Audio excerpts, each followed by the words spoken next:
ko lang sa inyo ha. Marami akong narinig noon sa mga chief engineer ko, no, 3-0 pa ako. Check mo yung tappet clearance dahil baka mataas ng clearance kaya tumataas ang temperature.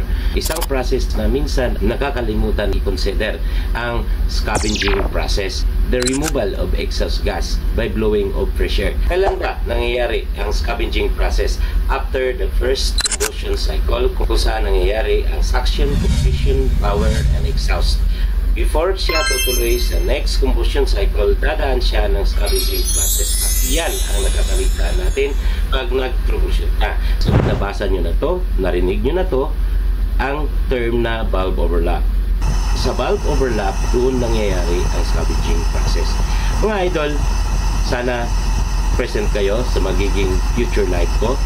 Real time ang interaction natin, lalo na sa purifier, lalo na sa refrigeration, anumang system ang itatopic natin.